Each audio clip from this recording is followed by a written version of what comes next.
سب سے پہلا اصول جس کی آج تک مسلمانوں کو سمجھ آنی چاہیے تھی، جو آنے کے لیے کوشش بھی نہیں کرتا کہ سمجھ مجھے آ جائے، قرآن مجید نے 3 آیات نازل کی ہیں اور 3 آیات میں سکون کا لفظ بولا ہے، اور چوتھے لفظ میں طمأنینت اور اطمینان کا لفظ بولا ہے۔ تو میں کسی گھر کے سکون اور خوشی کے اگر کھڑا کرنا چاہتا ہوں تو اس کے 4 پلرز ہیں۔ پہلا، فالق الإصباح وجعل الليل سكنا والشمس والقمر حسبانا ذلك تقدير العزيز العليم۔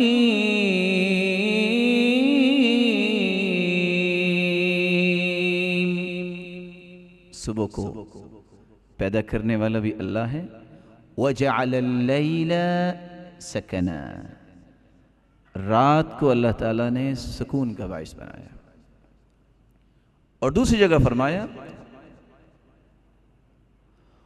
وَجَعَلَ لَكُم مِّن بُيُوتِكُمْ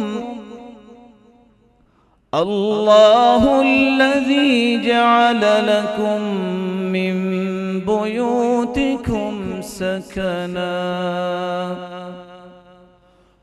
اللہ تعالیٰ وہ ہے جس نے تمہارے گھروں کو سکون بنایا ہے۔ اور تیسری جگہ فرمایا وَمِنْ آيَاتِهِ أَنْ خَلَقَ لَكُم مِّنْ أَنفُسِكُمْ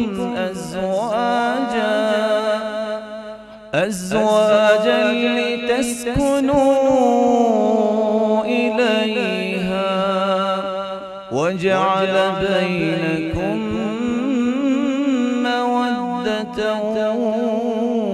وَرَحْمَةً إِنَّ فِي ذَلِكَ لَآيَاتٍ لِقَوْمٍ يَتَفَكَّرُونَ۔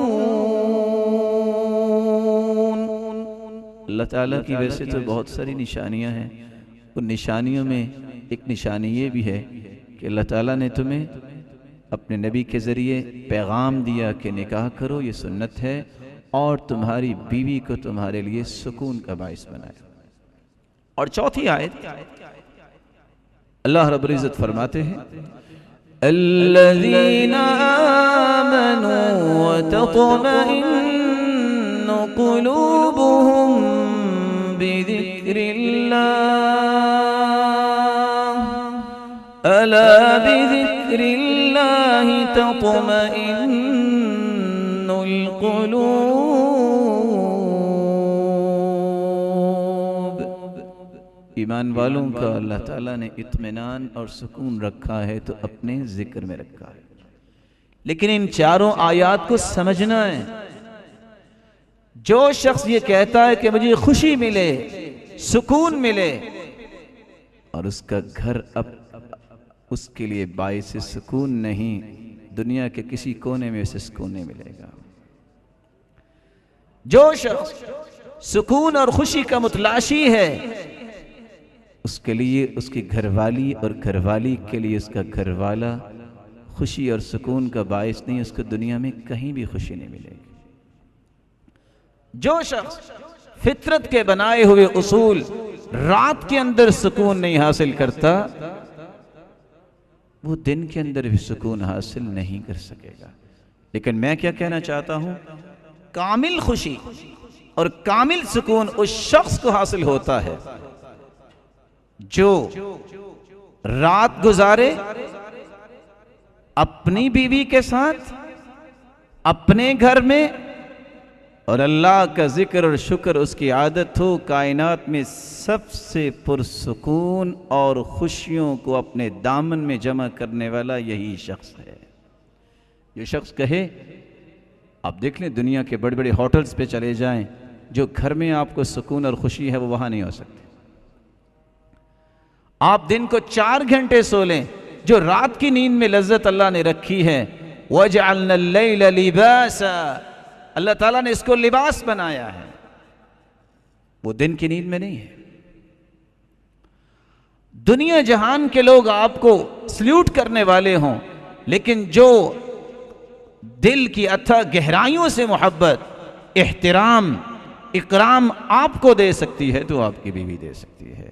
اسی طرح عورت کو خامد دے سکتا ہے، اور دنیا کے اندر کوئی اس کو وہ اکرام اور کوئی اس کو محبت نہیں دے سکتا۔ اس لیے رسول اللہ صلی اللہ علیہ وسلم نے اس اصول کے بعد زندگی کو خوبصورت بنانے کے لیے اصول دیے، جس سے سکون اور خوشی آئے گی۔ اور شریعت کی یہی خوبصورتی ہے، وہ صرف مرد کے حقوق کو لوگوں کے سامنے نہیں رکھتا کہ بس مرد حقوق مانگنے پہ لگے رہیں، وہ مرد کے بھی حقوق اور اس کے ساتھ ساتھ انما النساء شقائق الرجال، عورتوں کا بھی معاشرے میں ایک حصہ ہے۔ اور یہ سائیکل کے دو ٹائر ہیں، ایک ٹائر پہ یہ گاڑی نہیں چل سکتی۔ اس طرح مرد کے حقوق ہیں، اس طرح عورت کے بھی حقوق ہیں۔ تو ہم چاہیں گے کہ دونوں کو کمپیریٹیولی موازنہ کرتے ہوئے ہم چند اصول پیش کریں۔ پہلا اصول،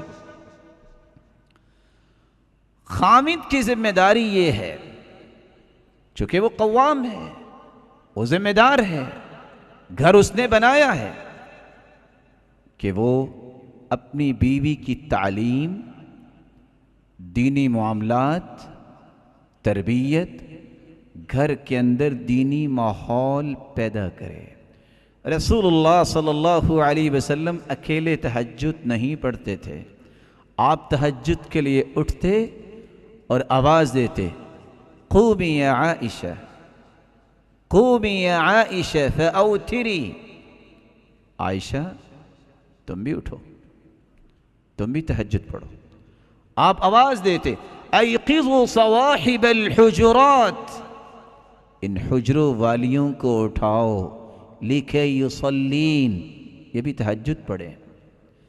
رب کاسیۃ فی الدنیا عاریۃ فی الآخرہ، کتنی عورتیں لباس پہننے والی ہوں گی، کن کے بارے میں کہا؟ ان امہات المؤمنین کو اٹھائیے، یہ تہجد پڑھیں۔ کتنی عورتیں دنیا میں لباس پہنیں گی لیکن قیامت کو محروم کر دی جائیں گی۔ نعمتیں اللہ نے دی ہیں تو اس کا شکر ادا کرنا ضروری ہے۔ رسول اللہ صلی اللہ علیہ وسلم نے صرف اکیلے تہجد نہیں پڑھی، گھر والوں کو ساتھ ملایا۔ کس طرح میں خوشی اور سکون کی خواہش کرتا ہوں، اور میں اپنی بیوی پہ پابندی لگاؤں، چھوڑو نماز کو، چھوڑو حجاب کو، چھوڑو ان پڑھائیوں کو، کبھی سکون نہیں مل سکتا۔ اللہ نے سکون اپنے دین میں رکھا ہے، اور اللہ کے رسول صلی اللہ علیہ وسلم نے فرمایا تھا، رحم اللہ رجلا قام من اللیل فصلى ثم ایقظ امرأته، اللہ اس شخص پہ رحمت کی برکھا برساتے ہیں جو تہجد کے وقت اٹھتا ہے، اپنی گھر والی کبھی اٹھاتا ہے۔ فَإِنْ أَبَتْ نَضَحَ فِي وَجْهِهَا الْمَاء، اگر پسو پیش کرتی ہے نہیں اٹھتی، پانی کا چھڑکاؤ کرتا ہے تو بسا اوقات سردی میں تکلیف دہ چیز، لیکن یہ ان لوگوں کی باتیں ہو رہی ہیں جنہوں نے اپنا آپ اللہ کو دے دیا ہوتا ہے۔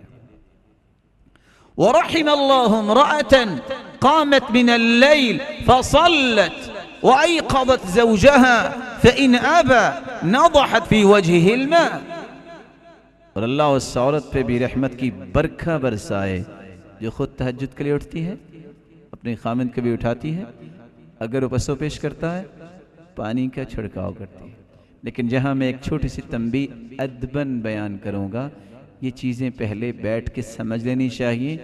اچانک سے جا کے اگر پانی کا چھڑکاؤ ہوا تو آگے سے 11,000 وولٹیج کی لائٹ جو ہے وہ کرنٹ بھی پڑ سکتا ہے، لیکن پہلے اس کو سمجھنا ہوگا، اس کو پہلے سمجھنا ہوگا۔ اللہ ہمیں سمجھ عطا فرمائے۔ اس کے مقابلے میں عورت کی ذمہ داری اور اس کے لیے اصول کیا ہے؟ عورت کو چاہیے کہ اطاعت کرے، رسول اللہ صلی اللہ علیہ وسلم نے جنت کی باتیں بیان کی ہیں، کوئی جنت میں کس طرح جائے گا، کوئی پل صراط سے کس طرح گزرے گا، لیکن کچھ لوگوں کا تذکرہ کیا ہے جن کے لیے جنت کے 8 دروازے کھول دیے جائیں گے۔ اذا صلت المرأة خمسها وصامت شهرها واطاعت زوجها وحفظته في نفسها وماله قيل لها ادخل الجنة من اي باب شئت۔ جس عورت کو اللہ توفیق سے نماز دے، 5 نمازوں کی پابند بن جائے، روزے رکھنے والی ہو رمضان المبارک کے، خامد کی اطاعت کرنے والی ہو، اور خامد کے مال اور اس کی اولاد کی حفاظت اور اس کی تربیت کرنے والی ہو، اور اپنی عزت کی حفاظت کرنے والی ہو، قیامت کے دن ہوگا رب تعالیٰ فرمائیں گے جنت کے 8 دروازے کھلے ہیں، میری بندی جس دروازے سے چاہتی ہو جنت میں چلے جاؤ۔ لیکن اگر یہ نماز نہیں، اگر دین نہیں، کبھی سکون اور خوشی کی خواہش نہ کرنا۔ اس لیے تو سلف صالحین کہا کرتے تھے انی لأعصی وارى اثره فی اہلی ودابتی، گناہ مجھ سے ہوتا ہے، کمی اور کوتاہی میرے اندر ہوتی ہے، میں گھر جاتا ہوں، اس کی نحوست اور اس کے اثرات میری بیوی پہ بھی نظر آتے ہیں، میں سواری پہ بیٹھتا ہوں تو وہ بھی بدکنے لگ جاتی ہے، مجھے سمجھ آتی ہے کہ کمی مجھ سے ہوئی جس کے اثرات گھر والوں پہ اور سواری پہ نظر آ جائے۔